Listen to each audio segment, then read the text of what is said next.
Jadi dalam hal ini keunggulan dari transformasi Laplace itu sendiri merubah bentuk persamaan kalkulus yang rumit menjadi bentuk persamaan biasa atau persamaan aljabar yang lebih mudah untuk dikerjakan.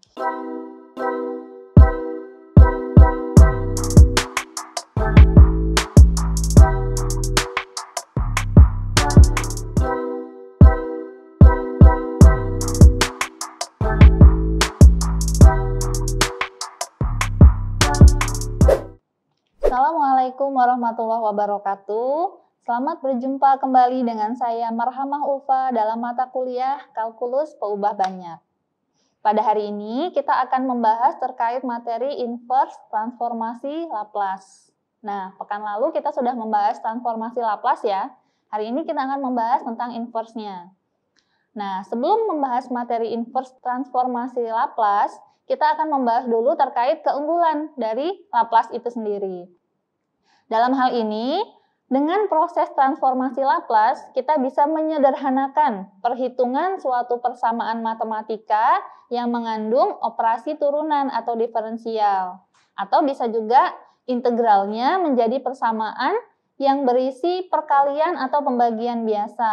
Nah, persamaan kalkulus di sini yang bentuknya rumit itu bisa kita ubah atau kita transformasikan menjadi persamaan aljabar biasa.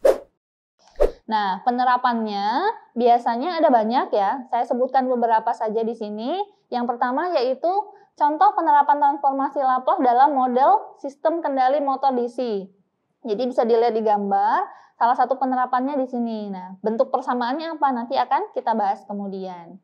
Contoh yang berikutnya, penyelesaian suatu rangkaian listrik dengan menggunakan transformasi Laplace. Jadi ada rangkaian listrik, bisa kita selesaikan juga dengan transformasi Laplace. Bisa juga penerapannya yang berikutnya yaitu dengan merubah persamaan diferensial dari domain waktu ke dalam domain frekuensi atau S. Jadi bentuk persamaan ini nantinya lebih mudah karena dalam bentuk persamaan dalam bentuk frekuensi itu perhitungannya lebih mudah daripada dalam bentuk domain waktu. Yang berikutnya, kita bisa juga menggunakan inverse dari transformasi Laplace itu untuk mendapatkan solusi khusus. Nah, secara langsung dari sistem persamaan diferensial rangkaian listrik. Jadi baik transformasi Laplace-nya ataupun inverse-nya itu juga bisa digunakan untuk menyelesaikan permasalahan dalam bentuk rangkaian listrik. Nah, bisa dilihat di tabel. Ini adalah tabel inverse transformasi Laplace. Nah, ini saling berkebalikan ya. Jadi suatu fungsi kalau ditransformasikan, fungsi FA misalnya, kalau ditransformasikan akan menjadi fungsi Fs. Inverse-nya bagaimana? Tinggal kita balik. Kalau dia fungsinya Fs, kita inverse-kan menjadi Fa. Nah, bisa dilihat dari baris yang pertama, kalau bentuk awalnya 1 per S pangkat N, maka inverse-nya menjadi T pangkat N-1 dibagi N-1 faktorial. Ini faktorial ya. Jadi pangkatnya N-1, pembaginya juga N-1 faktorial tapi ya. Nah, yang berikutnya, yang kedua, kalau bentuk fungsinya 1 per S min A, maka inverse-nya menjadi E pangkat AT. Dengan E itu bilangan yang epsilon ya, pangkat AT. Kemudian yang ketiga, kalau bentuknya S dibagi S pangkat 2 plus B pangkat 2. Nah, ini inverse-nya menjadi 1 per B sin BT. Nah, dengan BT di sini sudut. Jadi BT di sini tidak bisa dipisahkan dari sin. Yang bisa dipisahkan hanya 1 per B, pindah ke depan seperti itu. Nah, bentuk yang lain juga bisa dilihat dari tabel. Nanti akan sama-sama kita bahas berkaitan dengan contoh soal. Nah, contoh soalnya nanti kita berfokus dengan tabel ya, karena kalau nggak ngelihat tabel khawatirnya mahasiswa sekalian bingung. Nah, sebelum memasuki contoh, saya informasikan bahwa inverse dari transformasi Laplace itu dilambangkan dengan L pangkat min 1. Jadi, inverse dilambangkan dengan pangkat min 1. Jadi, kalau misalnya fungsi awalnya FA ditransformasikan berarti L buka kurung FA. Sedangkan kalau yang diminta inverse-nya berarti L pangkat min 1 dari FA. Kalau fungsinya dalam bentuk A. Kalau fungsinya dalam bentuk S berarti L pangkat min 1 Fs dan seterusnya. Oke, contohnya adalah misalnya sebuah fungsi fs sama dengan 3 dibagi S-2. Nah, dalam hal ini, bentuk ini mirip dengan tabel pada baris kedua. Nah, karena mirip seperti baris kedua, cuma bedanya pangkatnya ya. Di sini pangkatnya di soal pangkatnya 3, sedangkan di tabel pangkatnya 1. Bagaimana cara penyelesaiannya? Cukup pangkatnya 3 ini kita pindahkan ke depan. Sehingga fungsi ft-nya hasil dari inverse-nya berubah menjadi 3 dikali L pangkat min 1. Nah, baru buka kurung 1 per S-2. Nah, bentuknya sudah mirip ya, 1 per S-2.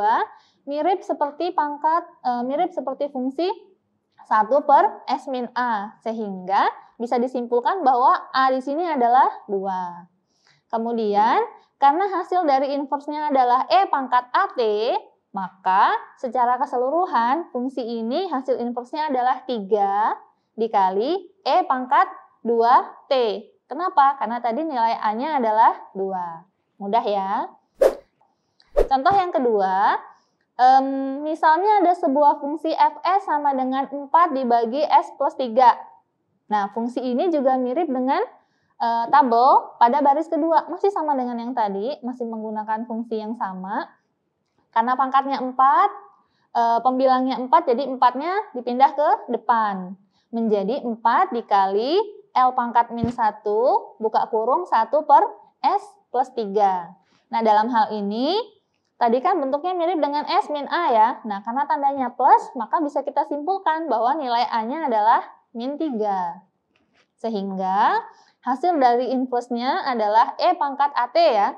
4 dikali E pangkat A-nya tadi min 3. 4 dikali E pangkat min 3T. Jadi mahasiswa sekalian jangan bingung kalau misalnya tandanya tadinya min, tiba-tiba kok jadi plus ya. Berarti bisa jadi nilai awalnya memang bentuknya negatif seperti ini tadi. Nilai awal dari A adalah min 3, sehingga min dikali dengan min, maka dia di soalnya berubah menjadi plus. Kita masuk ke contoh yang berikutnya. Nah, contoh yang ketiga, ini tabelnya saya sertakan lagi ya.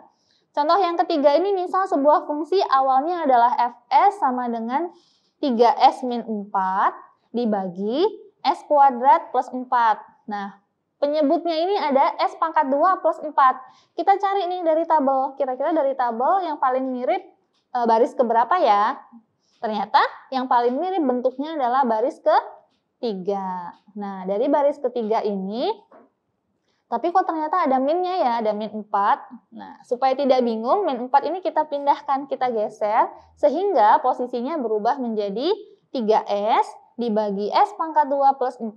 Nah, min 4-nya saya pindah, jadi min 4 per S kuadrat plus 4. Bisa dilihat di gambar ya kalau bingung. Nah, sehingga bentuk ini, tadi yang bagian depan pangkatnya 3A, bagian penyebutnya, pembilangnya 3S. 3-nya saya pindahkan ke depan, 3 dikali L pangkat min 1 atau L inverse, S dibagi S pangkat 2 plus 4. Dikurangi, 4-nya tadi saya pindahkan ke depan juga, L pangkat min 1, 1 per S pangkat 2 plus 4. Nah, dalam hal ini, kita bisa mencirikan ya nilai B sesuai dengan tabel. Di tabel kita kan lambangnya B ya. Berarti karena di tabel kita ini S pangkat 2 plus B pangkat 2 penyebutnya, maka nilai B-nya adalah akar dari 4. Akar dari 4 kita ambil nilai positifnya yaitu 2. Kenapa tidak kita ambil yang negatif? Karena dalam hal ini trigonometri yang memudahkan kita adalah yang positif.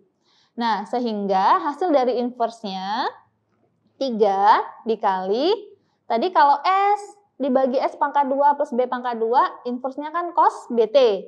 Sehingga hasil dari inverse kita secara keseluruhan adalah 3 dikali cos B. B-nya tadi 2, 2T berarti ya, dikurangi 4, B ya, B-nya kan tadi 2, berarti 2 dikali sin 2T.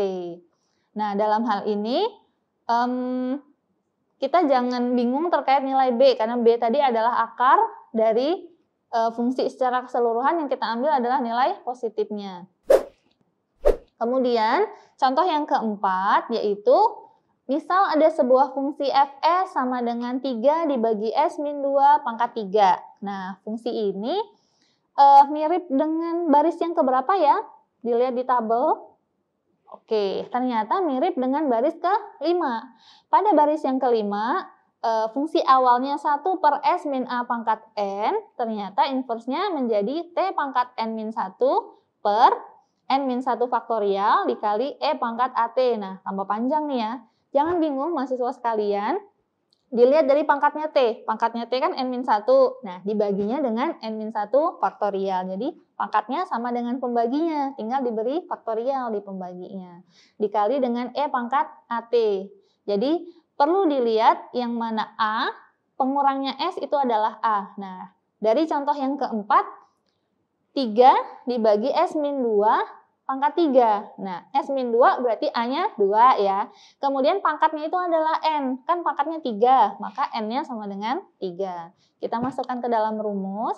3-nya saya pindah ke depan menjadi 3 dikali L inverse, buka kurung 1 per S-2 pangkat 3. Saya ulang kembali. Tadi nilai A-nya adalah 2, kemudian N-nya pangkatnya adalah 3.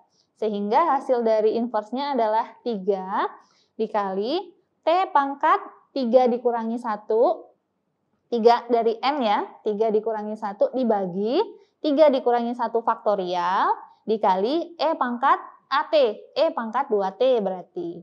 Nah, dalam hal ini bisa kita ubah menjadi 3 T pangkat 2, dari pengurangan 3 kurangi 1 tadi ya, dibagi 2 faktorial. Nah, 2 faktorial itu kan 2 dikali dengan 1. 2 dikali 1 kan tetap 2, jadi pembaginya juga tetap per 2. Dikali dengan E pangkat AT, berarti dikali E pangkat 2T. Secara keseluruhan posisinya bisa kita sederhanakan menjadi 3 per 2, T pangkat 2, E pangkat 2T. Mudah ya? Baik, contoh yang selanjutnya yaitu misal sebuah fungsi fs sama dengan 4s plus 3 dibagi S pangkat 2 min 7S plus 12.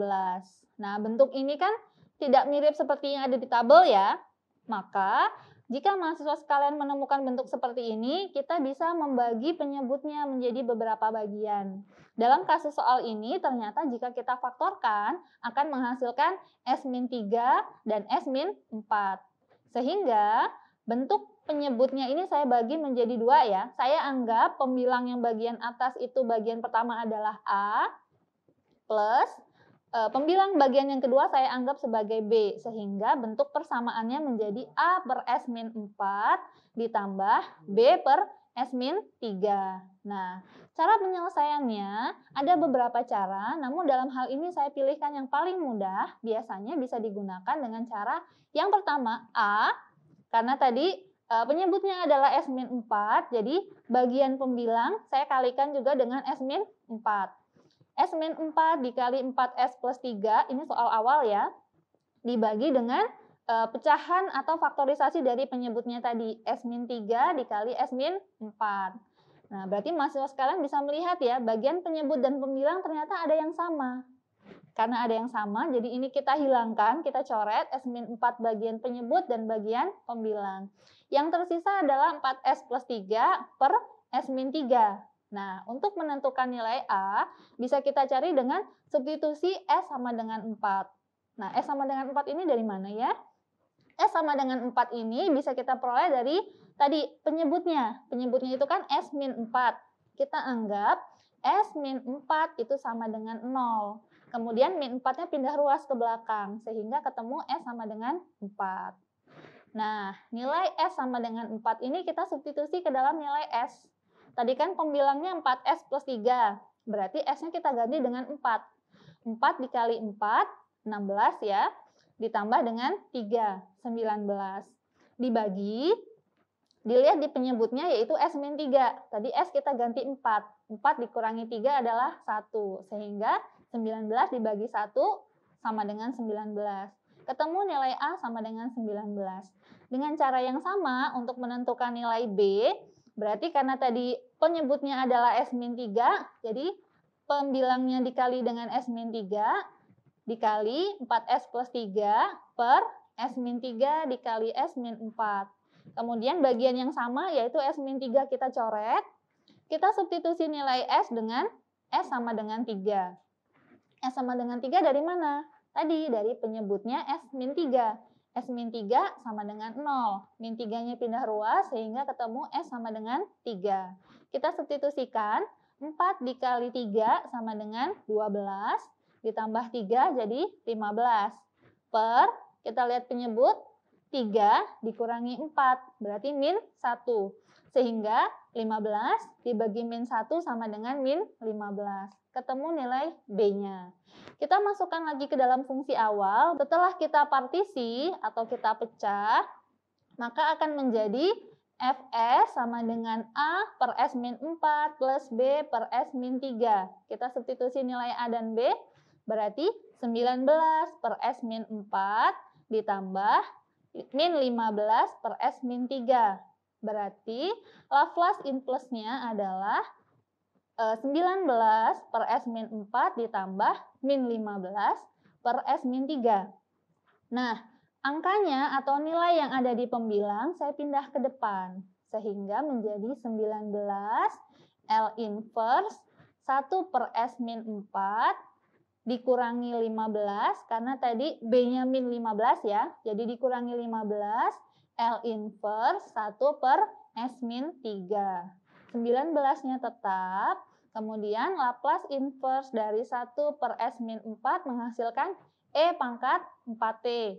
Bisa dilihat contohnya di tabel tadi ya. Kemudian dikurangi 15. Laplace inverse dari 1 per S min 3 adalah E pangkat 3T. Nah, demikian tadi inverse dari Fs menghasilkan 19 E pangkat 4T min 15 E pangkat 3T. Ada yang kebingungan? Oke, tidak ya. Nah, untuk contoh yang lain akan kita sama-sama bahas di materi pertemuan kita yang lain. Di materi kita hari ini cukup sekian contohnya ya, 4, ada 4 contoh. Jadi jika mahasiswa sekalian mengalami kebingungan bisa bertanya langsung kepada saya. Saya cukupkan dulu pertemuan kita hari ini, semoga bermanfaat. Assalamualaikum warahmatullahi wabarakatuh.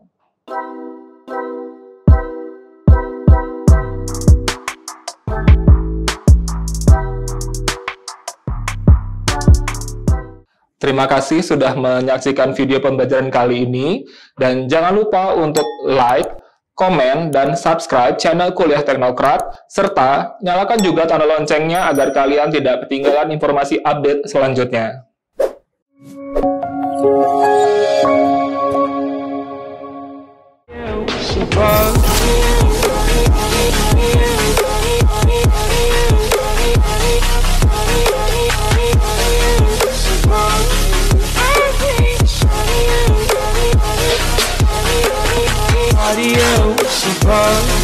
I hate audio.